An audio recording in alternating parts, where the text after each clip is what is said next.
Um, where'd it go? There it is. Um, hello everyone. We're joined today by Ben Mattlin, who has spinal muscular atrophy, which is a congenital and progressive neuromuscular weakness. Um, and he has, let's see, in this book of essays that he just wrote, Unbound. Um, He chronicles his life and also charts his growth as a reluctant disability advocate and public intellectual. It collects short pieces. Let's see, it collects short pieces that chronicle Mattlin's intellectual coming of age, including his beginnings, difficult conversations about disability, the social aspects of being disabled in a non-disabled world, and a wider perspective as the author looks back on his 60 years of disability. Um, and this is not his first book. He's written, I think, what is it, 4 other books? Three other. Oh, This okay. is number 4. All right. And I know the others are, let's see, Miracle Boy Grows Up, Mm-hmm. and the one you were talking about last year, which was, Disability Pride. yeah, and then I remember there's one more. I think it's about Yeah, interabled relationships, right? exactly. Called it Sickness and in Health. But that's the past. I guess I'm here to talk about this new book, which is fun and different. At least I think so. I hope you all agree. Uh, First, let me start with a quick description for those who maybe can't see well. I'm an old white guy. I'm wearing a headset microphone, uh, black t-shirt, and my head is against a black pillow. I think over my head, the background you can see, maybe you can see, 3 copies of my new book, Unbound, Notes from a Reluctant Disability Activist. Uh, this book started for me when I completed my last book, which was uh, all reporting on the disability community and various folks that I had interviewed. This time, I wanted to I wanted to get back to some of my own thoughts and perspectives, and I realized, I mean, I'm 62 years old. I have been writing, well, I've been writing since, high school, but I've been publishing short pieces about my disability experience for more than 30 years. And I had amassed, a big and diverse portfolio of essays, and some have been published before and might be familiar. Others are obscure blog posts that very few people have seen.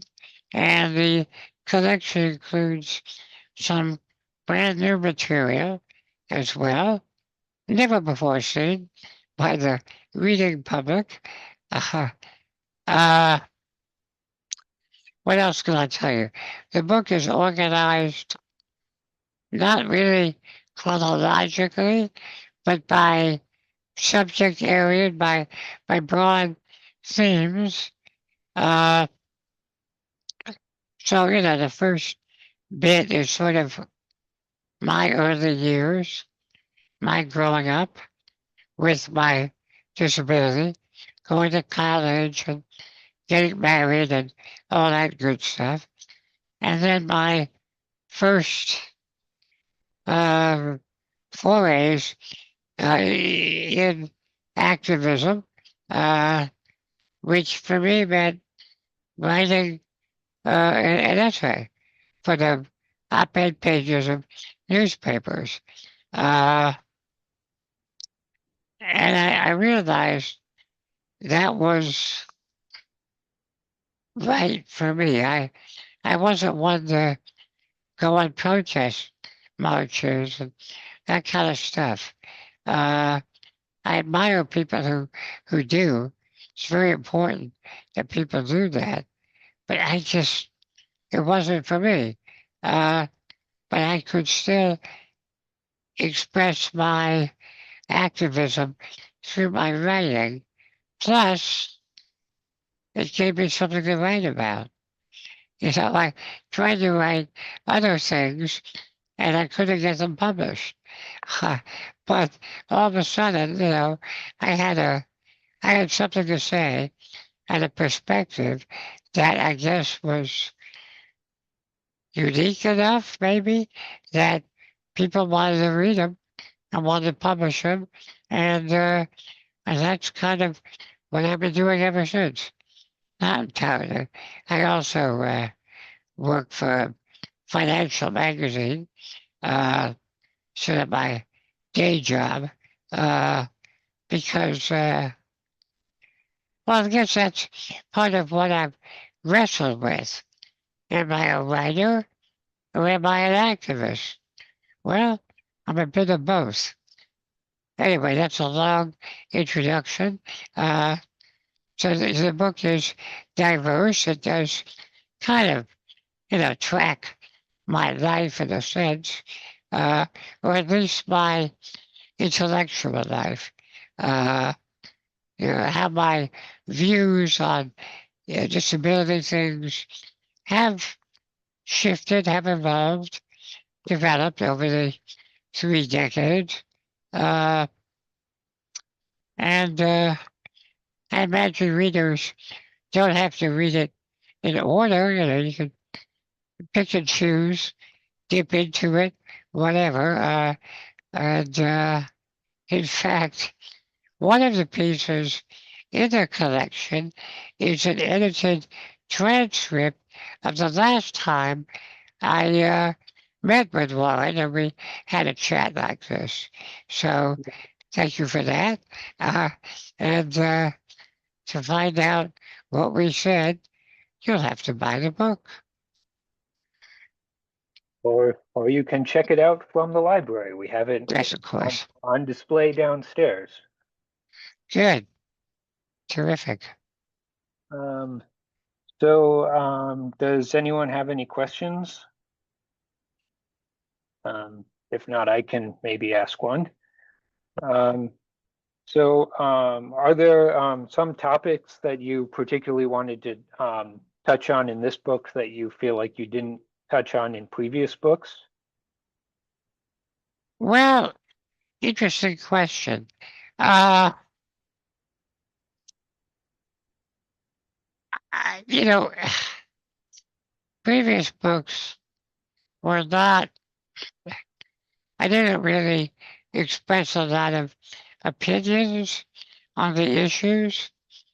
Everything from the fundraiser telethons for medical charities or the dangers, as I see them, of legalizing physician assisted suicide. Uh,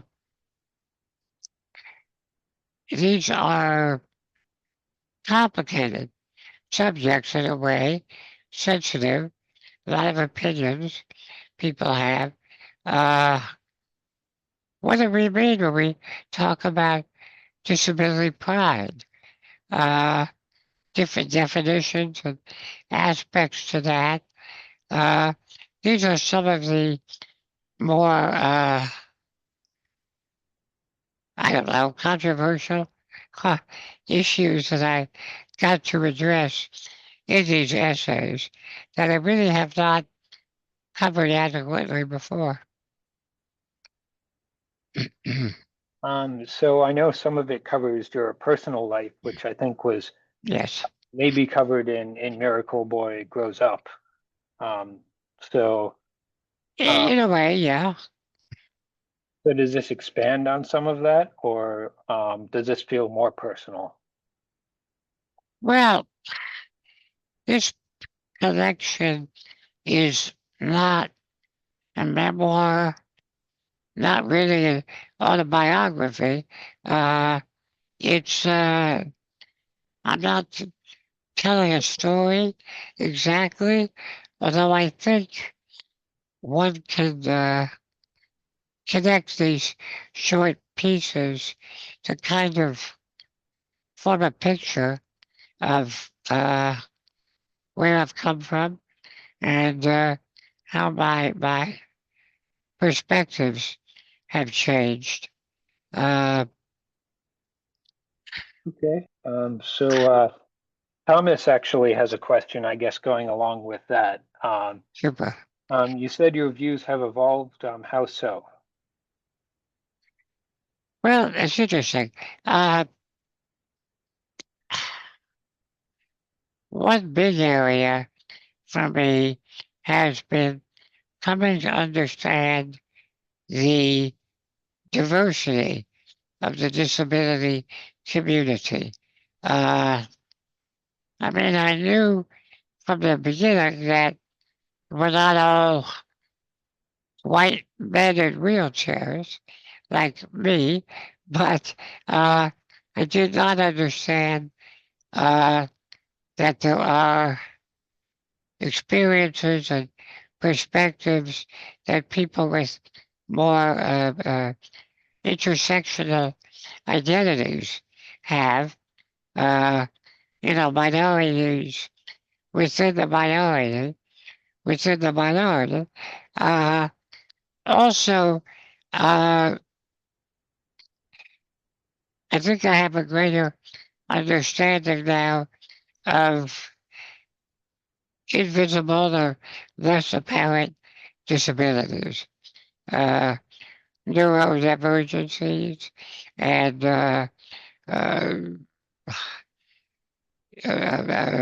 autoimmune conditions, and all sorts of things that help me to really understand that disabilities and chronic health conditions are everywhere, are very common. A lot of people are living with something, and it helps to make me feel not quite so odd, I guess. Uh, and it's really expanded my understanding of what the cause is all about. You Yeah, get a sip of water? I've heard one phrase that a lot of other people with disabilities I know like to use called temporarily abled, Mm-hmm, mm-hmm. Yeah, in terms of um, that that everyone is eventually going to have some sort of disability. Um, that's, let's uh, see. Let's see if anyone on Facebook has any questions. the Um, language, oh, sorry. yeah, not yet. Okay, The, let's the, see. the language has evolved too. We used to talk about tabs, tabbies, temporarily able-bodied. But I understand now there are disabled people who are able-bodied. That goes back to the less apparent disabilities and chronic conditions. Uh, it's why generally I prefer to say non-disabled, if that's what I mean. Uh, Another funny way the language has changed. Uh, Back when I first became involved, we insisted on person first language. people with disabilities, not disabled people. I mean, the ADA is called Americans with Disabilities Act, not Disabled Americans Act, right? That was the thinking back then. It was important to push our humanity. Well, excuse me. The past few years, the thinking has changed, and a lot of, particularly younger advocates today, are saying don't bury the disability part at the end of the phrase, like it's something to be embarrassed about. Proudly say, I'm a disabled person.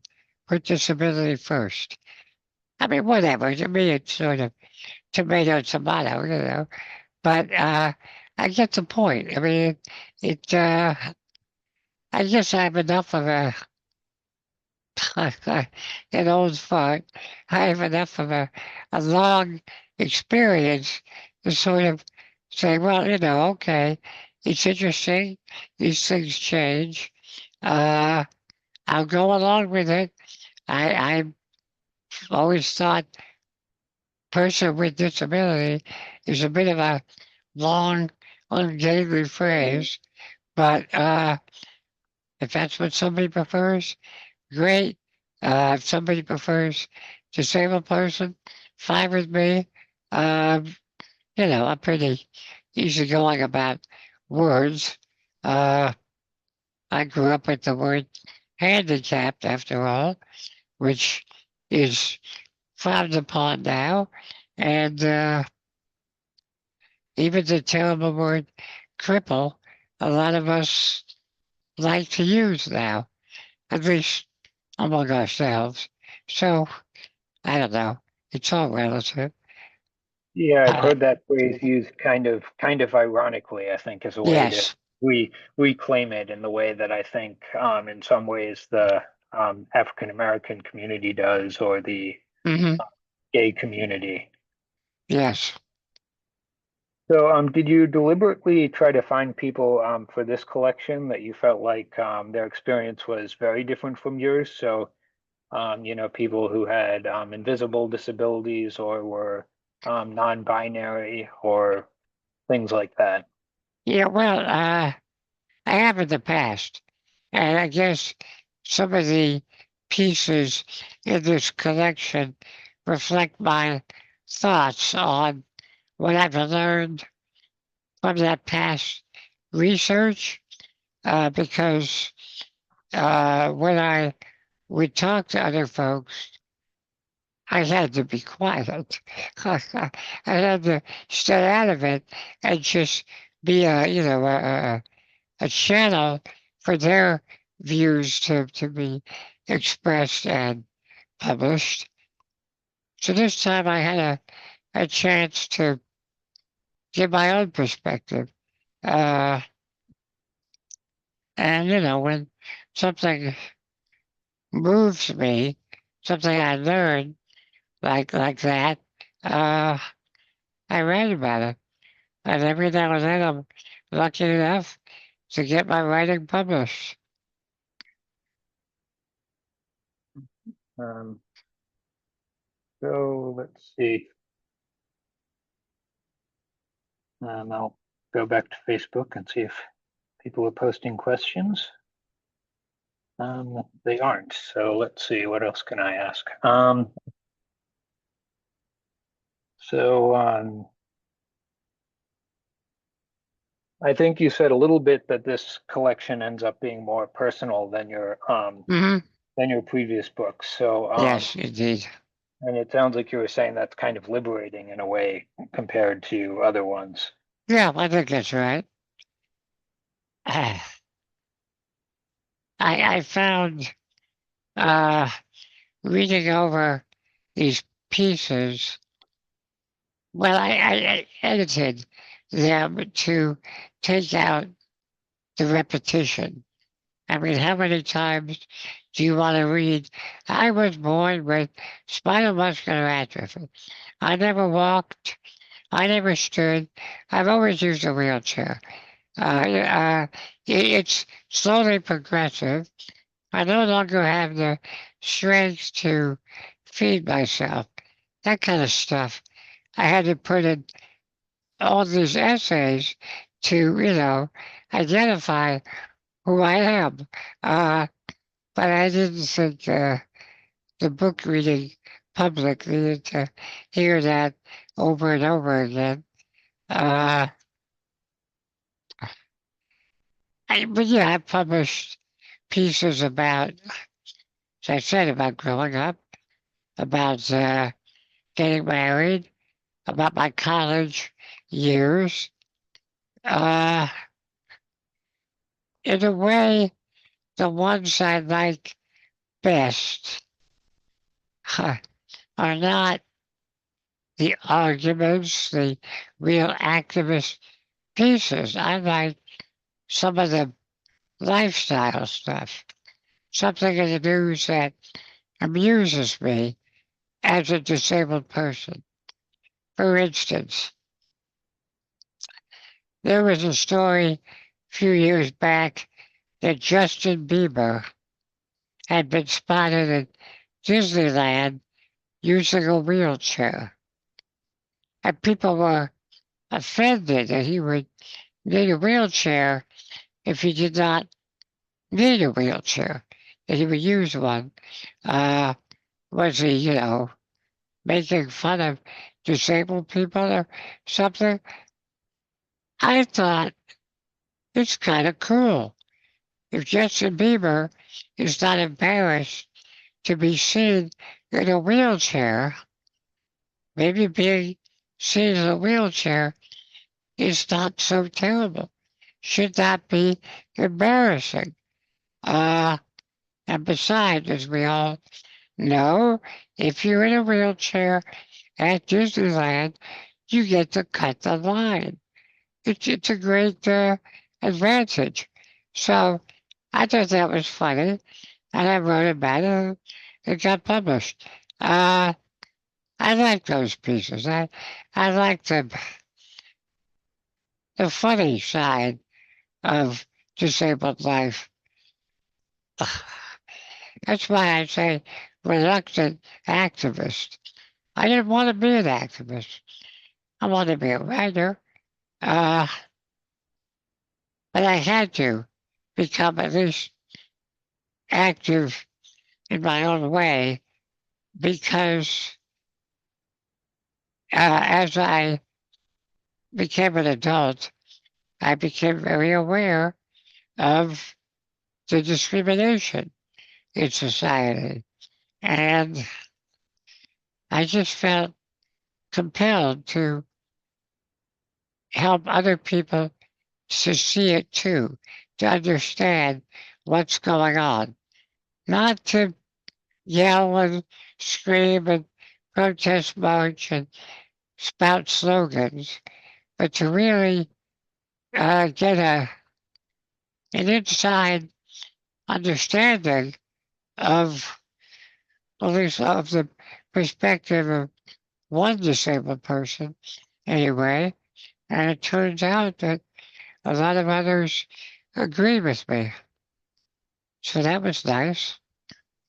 Yeah, it does seem like some of the YouTube um, people who are on YouTube a lot with disabilities. It seems like a Hmm. lot of their videos aren't, as you put it, yelling slogans. They tend to be sort of personal stories or often quite funny, like Hmm. Zach Danner, who is coming on Saturday, Oh, super.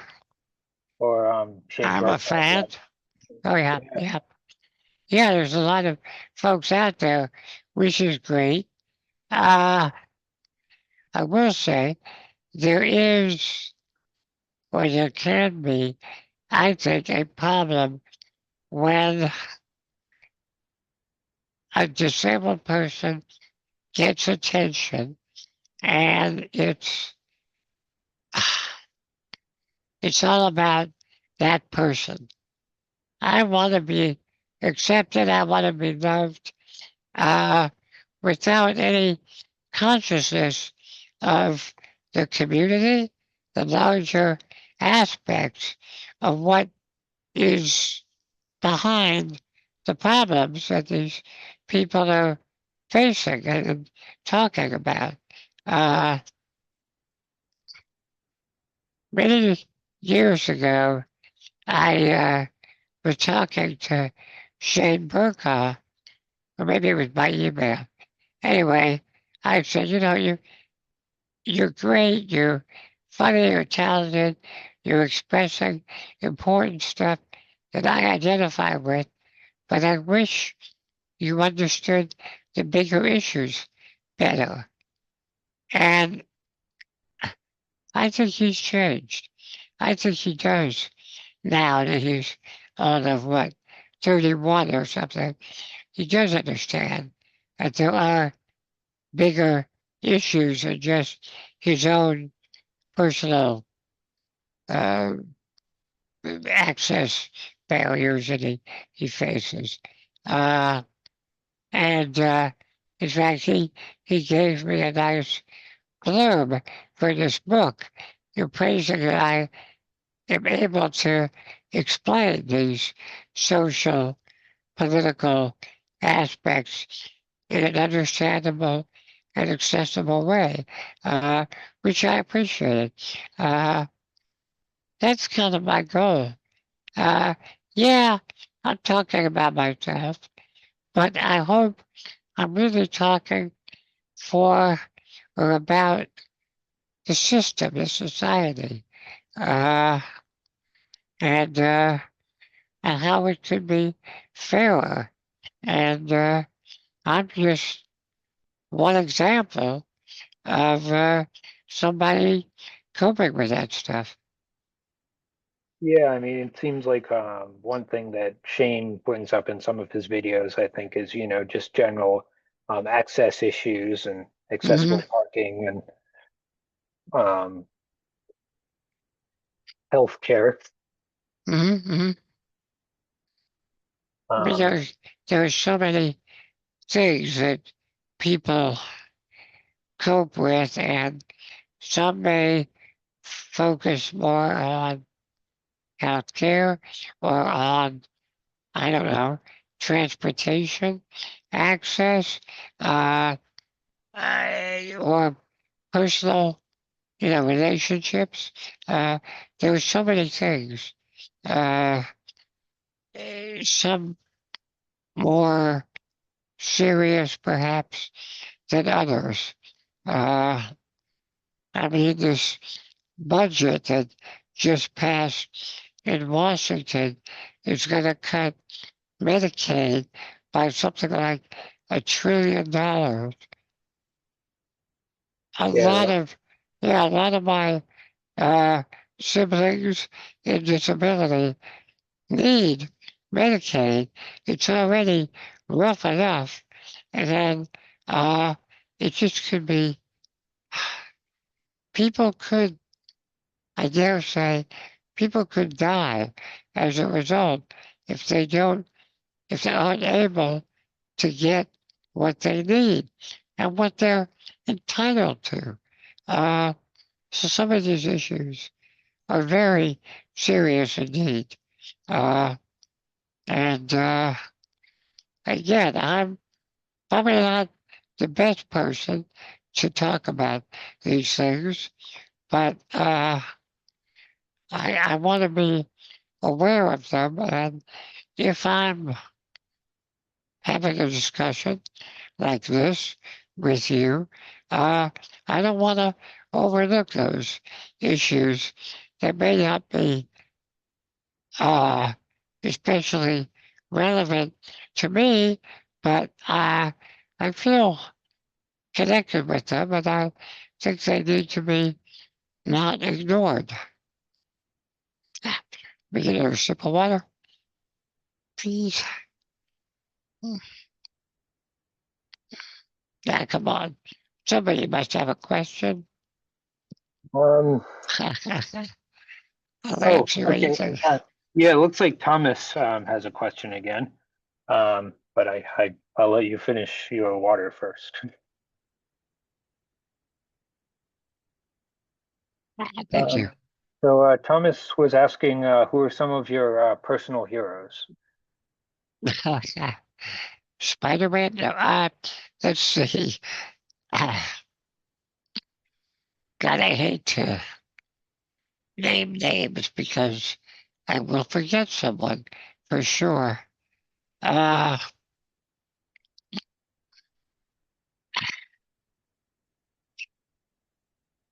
I don't know. Anybody who has a disability or chronic health condition who survives, who copes with stuff and still manages to live a life. I mean, that's a hero to me. And there are a lot of them. Uh,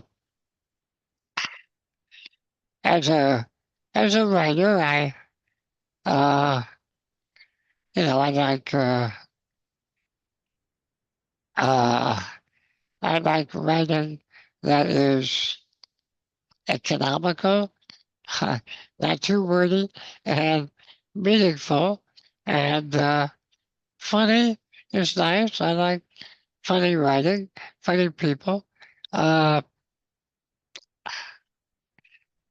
I have had the pleasure of interviewing a lot of younger folks with disabilities, people you've mentioned, Zach Anner and Shane Burko and many others. Uh, and it's kind of great to hear their perspectives. Uh, it's interesting to me. Everyone I've, every disabled person I've spoken to, male, female, black, white, brown, uh, queer, straight, whatever, cisgender, uh, it's one thing in common at least, which is even if they grew up with their disability, or if it's more recent, they went through a period of no one else is like me, feeling alienated and alone and frustrated. And at some point, if they're lucky, they come in contact with the community, the disability community, uh, and they realize, hey, I'm not the only one, and we're all facing one form or another of obstacle, and uh, we shouldn't have to. Uh, there's a lot to be gained by interacting, networking with the community. Uh, and to me, those are hero moments. In a sense, somebody who inspires you and gives you a new direction. Uh, I don't know. That's pretty cool stuff, I think. I agree. Um, so I guess kind of building off that, do you find it's that's been a change since you were younger in terms of being able to connect with the wider Oh uh, yes, community? absolutely, absolutely. I was born in the early 1960s, if you could believe it, and uh, yeah, with my disability, and for my parents, there were no support groups. If there was any kind of activist movement, it was pretty, invisible. Uh, the only resources my parents had were medical, the Muscular Dystrophy Association and my neurologist and stuff that's really not very empowering. Fortunately, they did not want me to be segregated. They insisted that I go to regular schools at a time when that was unheard of. Uh, and they had to fight for it. Uh, I was probably in college, maybe high school. No, I think college, when I first started to hear about activists, people in Berkeley and so forth. Uh, and I guess at first I thought, oh, they're a bunch of weirdos, you know. What are they talking about? I don't need that stuff.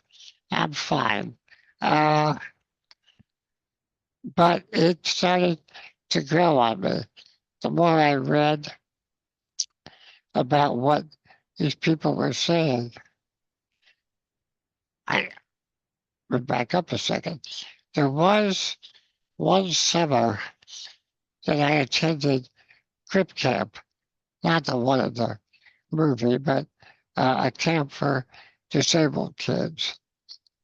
And I hated it because I thought I have nothing in common with these people. I did not have a good sense of my disability identity. But as I got older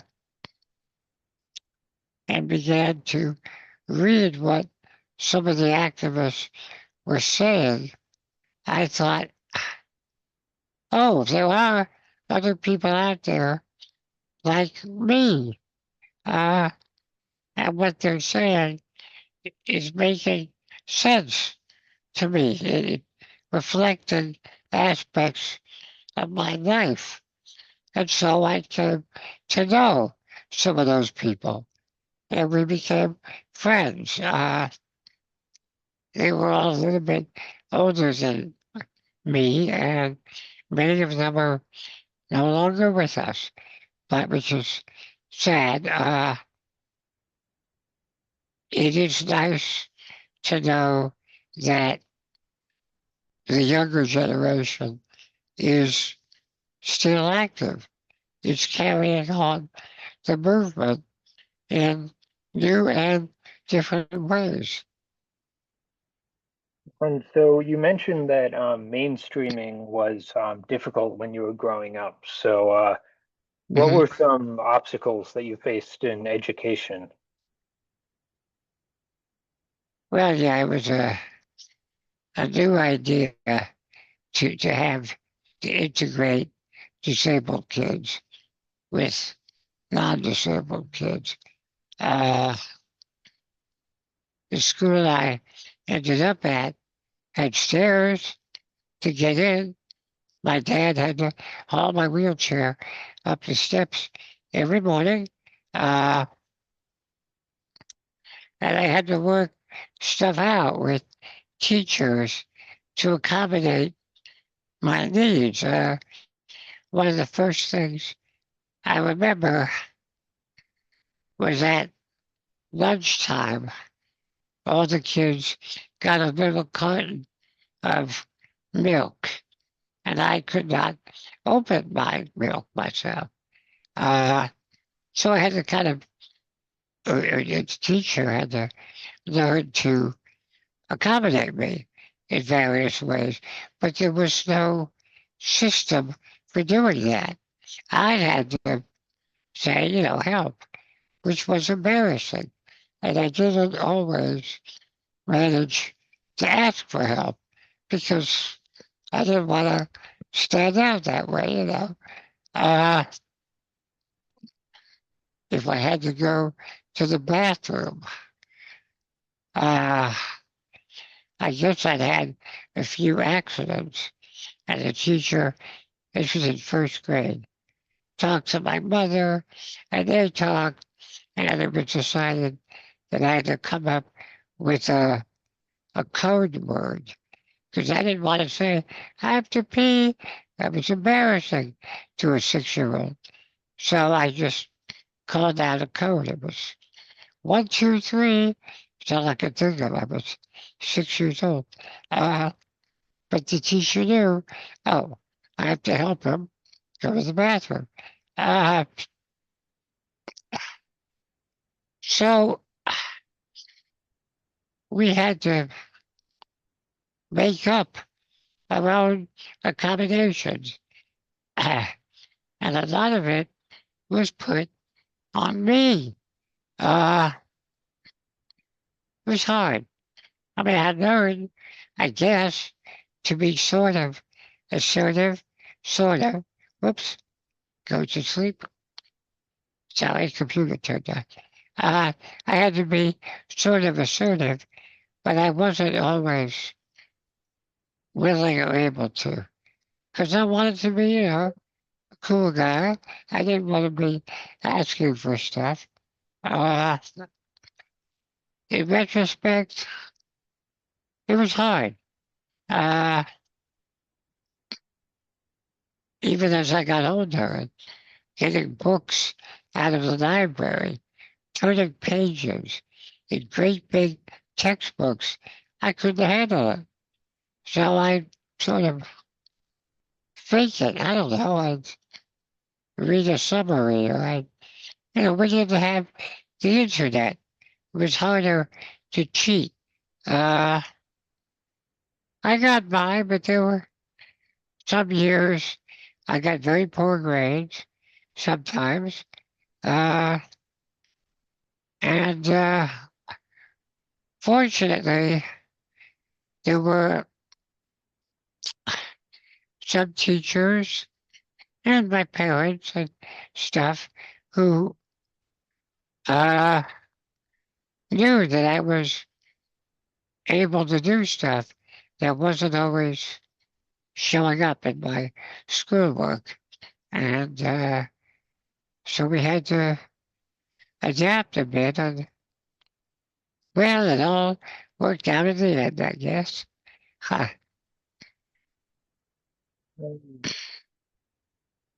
See. Mm. So do you sometimes find it difficult to relate to some of the younger post ADA generation when they've grown up with more accommodations than you did growing up? Well, I had to learn from them because I didn't know. I I thought maybe they were all had grown complacent and got their rights. What more do they want? Uh, I learned, and and on the one hand, I learned that the ADA did not solve all the problems, not by a long shot. People are still struggling with a lot of stuff. Uh, People are still, I should put it this way, are still uh, victimized and discriminated against in some very serious ways. Uh,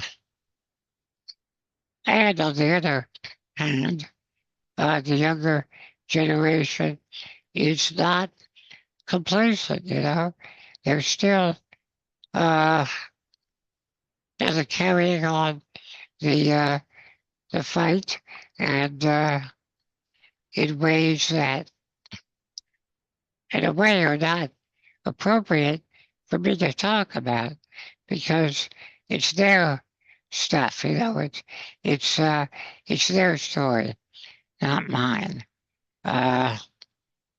Which is why I wanted to do this book because I wanted to tell my stuff, my views, my issues, and I think I share a lot of them with other people, but I'm not necessarily trying to. I'm not trying to speak for others, only for myself. Yeah, makes sense. So, so let's see, we have another question from Ariel. What are you working on now or next, writing or otherwise? Oh, that's a good question. I wish I knew. Uh, I mean, I've got my day job as financial journalist, but I would like a good book idea. I don't know what it'll be. Uh, I have sort of half ideas, but nothing I can flesh out yet. Uh, I don't know. I guess I'm waiting for inspiration. Yes, that makes sense. Have you done books that kind of combine your financial journalism with your Mhm. disability stories? No, not at all. Uh, I I wondered about that. A financial book? I don't know. I'm not really. I don't have a lot of degrees. I don't have any degrees in financial areas. Uh, I just report on what the others who do have degrees, uh, what they tell me. Uh, there is, however, some overlap in that. Well, disabled people have expenses. Uh, Parents of disabled kids can set up, you know, trust funds, special needs, so-called special needs trust funds for their kids. Uh, and as people get older, they are more likely to become disabled and they uh, need to know how to cope. Uh, so some of my writing for the financial audience has been around issues of aging and debility, coping with loss of physical or intellectual capacity. Uh, so there is some overlap, which is I kind of get a kick out of. But for many years, I tried to keep my disability identity and my financial journalism separate. I was afraid that if the financial folks found out about my disability, I'd be in trouble. I wrote, but I never worked in an office, ever. I've only written, from home as a freelancer or a remote employee. Uh, but in the last 10, 15 years, uh, it's been nice not to feel that I had to hide my disability. Uh, it's no longer, I think, as stigmatizing as it maybe once was. And I also feel like, hey, if they don't like me as I am, screw them. I mean, I am what I am. I'm not going to hide it. Uh, One can be both a financial journalist and a disabled person who writes about disability topics. Uh, again, disability is it's a big, broad tent, a diverse tent, and uh, why shouldn't a person who's writing on financial subjects also happen to have a disability. You know, uh, there's no reason that things those things should be separate and not overlap. At least that's my opinion. I would agree. Oversimplify, please. Yeah, I mean, I think one of the you were mentioning sort of savings accounts, and I think there's something called an ABLE account, which is Yes, now, yeah, I remember when that started, I think must have been 5 years ago. Um, let's see. So it's almost 8 o'clock, so I don't know if you wanted to end it here, if you had any closing thoughts. closing thoughts.